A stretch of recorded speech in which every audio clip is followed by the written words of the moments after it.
Hi everyone. आज का हमारा टॉपिक है आर्टिकल 19। आर्टिकल 19 में जो कुछ भी है आज हम इसमें जानेंगे। स्ट्राशिंगल केस में क्या हुआ था और सब कुछ भी। डॉक्ट्राइन ऑफ चिलिंग इफेक्ट क्या होता है ये भी जानेंगे, ये हमारे मेंस में काम आएगा।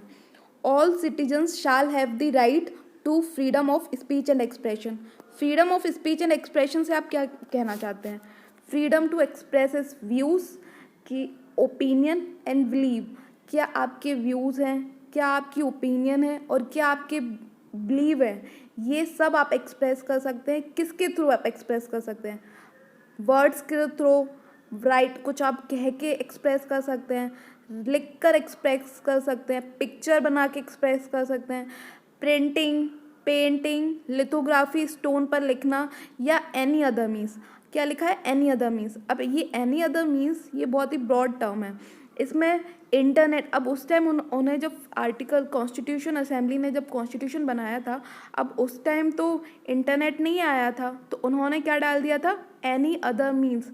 वो कितने ग्रेट थे, उन्हें सब पता था कि आगे चल के नई नई टेक्नोलॉजी आएंगी और किसी भी और ज़रिए से लोग अपने व्यूज़, ओपिनियन और बिलीफ रख सकते, इसलिए एनी अदर मीन डाल दिया। तो अब एनी सोशल मीडिया जो है, ये freedom of speech and expression, आपको सोशल मीडिया ये किसके अंडर में आता है? Article 19(1) sub clause A. तो internet, WhatsApp, Twitter, FB, Insta, ये सब।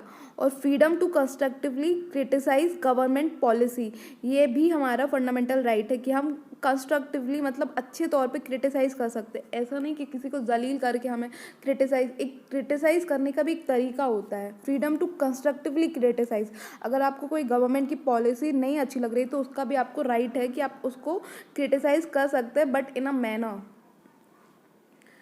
तो ये सब 19 सब क्लॉज 1A हमारा हो गया, right to freedom of speech and expression. अब क्या सारे राइट हमारे क्या आर्टिकल 19 एब्सलूट है? नहीं, आर्टिकल 19 एब्सलूट नहीं है। एक बात बताओ मुझे कि आर्टिकल 19 जो है वो किसके लिए अवेलेबल है? सिटीजन्स के लिए अवेलेबल है। और किसके अगेंस्ट है? ये अगेंस्ट है हम स्टेट के अगेंस्ट भी। और अभी रिसेंटली सुप्रीम कोर्ट की जजमेंट ने ये बोला है कि कुछ प्राइवेट मेंबर्स, मतलब प्राइवेट के अगेंस्ट भी कर सकते हैं इन सर्टेन केसेस। ठीक है, तो अगर हाँ, रिस्ट्रिक्शंस क्या हैं कि आपकी freedom of speech and expression आपको आर्टिकल सब क्लॉज 1A में दी तो है कि आपको फ्रीडम है, बट कुछ कुछ रिस्ट्रिक्शंस भी हैं। और वो क्या रिस्ट्रिक्शंस हैं? They are certain grounds on which the constitution of India introduce restrictions.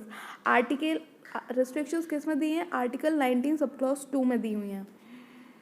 देखो, कॉन्स्टिट्यूशन ऑफ इंडिया में आर्टिकल 19(1) सब क्लॉज ए में आपको फ्रीडम दी है to speak, to express yourself. और आर्टिकल 19 सब क्लॉज 2 में क्या दिए हैं? रीजनेबल ग्राउंड ऑफ रेस्ट्रिक्शंस दिए हैं। मतलब कि आर्टिकल 19 एब्सोल्यूट नहीं है, बट क्या क्या चीज़ें हैं जो मतलब हमारी रीजनेबल रेस्ट्रिक्शंस हैं, और सिर्फ इतनी ही हैं। These are the only reasonable restrictions, मतलब लीगल जस्टिफाइड। ठीक है, supreme court said no additional restrictions can be imposed on the freedom of speech and on the freedom of speech of public functionaries. मतलब कि इसके अलावा और कोई reasonable restrictions नहीं है आर्टिकल 19 पे। क्या है? Against sovereignty, security, unity and integrity of India, public order, public piece. अगर इसके अगेंस्ट अगर आप कुछ बोलेंगे तो ये भी हमारा एक रिस्ट्रिक्शन है। Decency and morality, contempt of court, कि आप कोर्ट की निंदा नहीं कर सकते। इंसाइटमेंट, किसी को भड़काने का काम करेंगे तो वो भी एक फंडामेंटल मतलब रीजनेबल ग्राउंड ऑफ रिस्ट्रिक्शन है।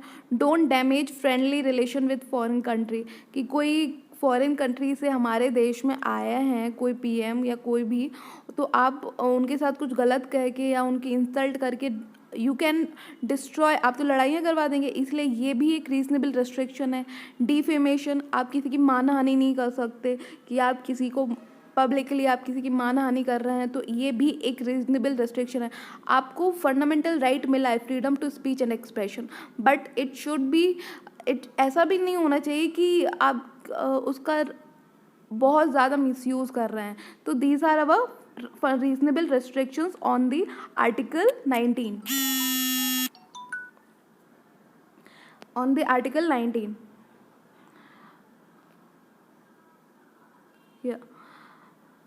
Now article 19(1) sub clause B क्या बोलता है? To assemble peacefully and without arms, ठीक है। टू फॉर्म एसोसिएशन और यूनियन, मतलब कि कोऑपरेटिव सोसाइटी बनाने का, ये यूनियन पॉलिटिकल पार्टी बनाने का, ये आर्टिकल 19 ने उनको फंडामेंटल राइट दिया है। To move freely throughout the territory of India, आप एक स्टेट से दूसरे स्टेट में जा सकते हैं, किसकी वजह से?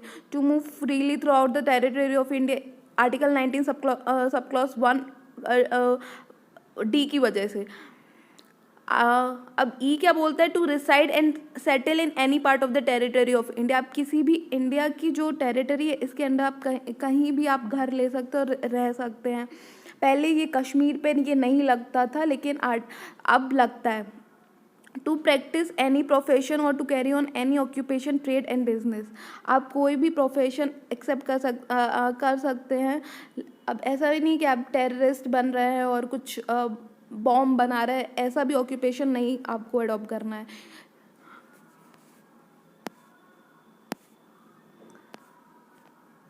ये हमने पढ़ लिया है। अब एक सेक्शन है इंफॉर्मेशन टेक्नोलॉजी एक्ट 2002 का एक कानून है, उसमें एक सेक्शन है सेक्शन 66A। ये क्या बोलता है? ये बोलता है कि any person punishment for sending offensive message through communication, आप जैसे कि व्हाट्सएप पे या इंस्टाग्राम पे हम सोशल मीडिया पे कम्युनिकेट करते हैं मैसेजेस के थ्रू, तो अगर आप इसमें लिखा है कि अगर आप ऑफेंसिव मैसेजेस भेजोगे तो इससे क्या होगा, इसके अंदर आपको पनिशमेंट मिल सकती है, सेक्शन 66A में लिखा है। और इसमें क्या क्या लिखे हैं दीज वर्ड्स, इसमें कौन कौन से वर्ड्स डालें? ऑफेंसिव, मेनेंस, खतरा, इंसल्ट, इनकन्वीनियंस, हेट्रेड फैलाना। अब ये जो हेट्रेड है, ऑफेंसिव है, ये वर्ड्स क्या सब्जेक्टिव हैं, मीन्स आर्बिट्री हैं और एम्बिग्यूअस हैं, कि मतलब सब्जेक्टिव किसी को अच्छा तो किसी को वही बात बुरी लग सकती है कि मैंने मैसेज भेजा अच्छी अच्छी इंटेंशन से मैंने एक मैसेज भेजा और आपको वही चीज़ बुरी लगी, तो ये तो सब्जेक्टिव हो गया। इस आधार पे अगर पनिशमेंट मिलेगी तो अगर ये हमारा रीजनेबल रिस्ट्रिक्शन हो गया तो ये तो गलत हो जाएगा ना। तो ये सब्जेक्टिव है, आर्बिट्रेरी है, एम्बिगियस मतलब अनक्लियर है। और लॉ की दुनिया में there is no place for unclear things, मतलब लॉ कैसा होना चाहिए? लॉ कांट बी आर्बिट्री और ambiguous, law must be written and clear. Unclear नहीं हो सकता लॉ, या तो एक लॉ में एक वर्ड का एक ही मीनिंग होगा, एक वर्ड के दो मीनिंग नहीं निकल सकते हैं कि आपके लिए अच्छा तो किसी के लिए बुरा, एक वर्ड का एक ही मतलब निकलता है कानून के अंदर। तो अब श्रेया शंगल केस में क्या हुआ था कि 2 लड़कियां थीं, उनमें से अरेस्ट कर लिया गया था तो श्रेया नाम की लड़की को। So they went to supreme court, उनको अरेस्ट कर लिया गया था और उनमें से एक लड़की का नाम क्या था? Shreya Singhal, and said it is violating our article 19(1) sub clause A. One of them was Shreya Singhal and she file PIL। क्या किया था? आर्टिकल 19 में क्या रिस्ट्रिक्शंस है ये, और इंफॉर्मेशन टेक्नोलॉजी एक्ट 2002 का सेक्शन 66A क्या बोलता है, ये सब चीज़ें। तो उन्होंने कुछ बोला जिसकी वजह से उन पर केस कर दिया। हाँ, श्रेया सिंगल से आर्बिट्री, ये क्या है? आर्बिट्रेरी लॉ है, एम्बिगियस है, वेग है, इसके वर्ड्स आर्टिकल 19 सब क्लॉज 2 के साथ कवर नहीं होते। दैट मीन्स आर्टिकल 19 हमारा वायलेट हुआ है। Freedom of speech and expression, हमारे 3 ऑर्गन होते हैं, 3 प्रिंसिपल मतलब 3 ऑर्गन होते हैं, एक जुडिशरी, एग्जीक्यूटिव और लेजिस्लेचर। कानून बनाने का हक किसको है? लेजिस्लेचर को, MP MLA, ठीक है। एग्जीक्यूटिव मतलब सरकार जो मेजॉरिटी में उनको एग्जीक्यूटिव बोलते हैं, इंक्लूडिंग प्रेसिडेंट और गवर्नर, ये भी एग्जीक्यूटिव है। और कॉन्स्टिट्यूशन मतलब जुडिशरी, ये 3 चीज़ें हैं। अब कॉन्स्टिट्यूशन की रक्षा करने का काम किसका है? सुप्रीम कोर्ट का है। ये, और हमारे देश में इन तीनों में सबसे ज़्यादा सुप्रीम कौन है? कॉन्स्टिट्यूशन। कॉन्स्टिट्यूशन से ऊपर तो ना तो पार्लियामेंट आता है, पार्लियामेंट भी कॉन्स्टिट्यूशन के दायरे में काम करता है, और एग्जीक्यूटिव भी। तो हमारे देश में, इंडिया में क्या सुप्रीम है? कॉन्स्टिट्यूशन सुप्रीम है। वहीं अमेरिका में क्या सुप्रीम है? जुडिशरी सुप्रीम है। और ब्रिटेन में क्या सुप्रीम है? पार्लियामेंट। वहाँ पे जो पार्लियामेंट बोल देगी वही सबसे ऊपर रखा जाएगा। लेकिन हमारे यहाँ क्या है? कॉन्स्टिट्यूशन। और लेजिस्लेटिव विजडम मतलब स्टेट क्या बोलते हैं, स्टेट क्या बोल रहे थे इस केस में, दे सेड हमने लॉ बनाया है, ये हमारी लेजिस्लेटिव विजडम पे छोड़ दिया जाए कि हम क्या करना चाहते हैं। Legislature is in the best position to understand and appreciate the need of the people, और हम बेस्ट पोजिशन में कि हमें क्या करना है। बट सुप्रीम कोर्ट ने उनको रोका, और सुप्रीम कोर्ट ने उनसे क्या कहा, कुछ हद तक लिमिट ठीक है, कि कुछ हद तक लिमिट ठीक है, बट जो सेक्शन 66 है वो हमारे सिटीजन्स को क्या दे देगा, चिलिंग इफेक्ट। चिलिंग इफेक्ट ये होता है कि किसी को डरा देना, कि जब अगर कोई जानवर है सड़क पे रात को, और अगर उसके ऊपर लाइट फेंकी जाए तो एकदम से वो ऐसे खड़े हो जाएगा, उसको समझ में नहीं आएगा कि लेफ्ट जाऊँ कि राइट जाऊँ, वो एकदम से खड़ा हो जाएगा, उसको बोलते हैं चिलिंग इफेक्ट, कि मतलब डर जाएगा, कि डर के बाद उसको समझ नहीं आएगा। तो कुछ हद तक लिमिट ठीक है, बट जो सेक्शन 66 है वो हमारे freedom of speech and expression पे चिलिंग इफेक्ट देगा, घबरा जाएंगे लोग, इसको बोलते हैं डॉक्ट्रिन ऑफ चिलिंग इफेक्ट। और जो freedom of speech and expression है is indispensable in a democracy.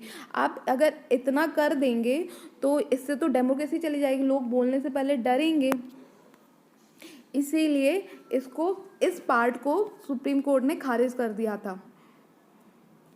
कि सिर्फ इतनी ही सुप्रीम कोर्ट ने क्या बोला था, supreme court said no additional restrictions can be imposed on the freedom of speech and of public functionary. That's all for today. ये हमारा आर्टिकल 19 आज ख़त्म होता है। अगर आप प्लीज़ मेरी वीडियोज़ को लाइक करें और मेरे चैनल को सब्सक्राइब करें, थोड़ा सा सपोर्ट करें। Thank you so much.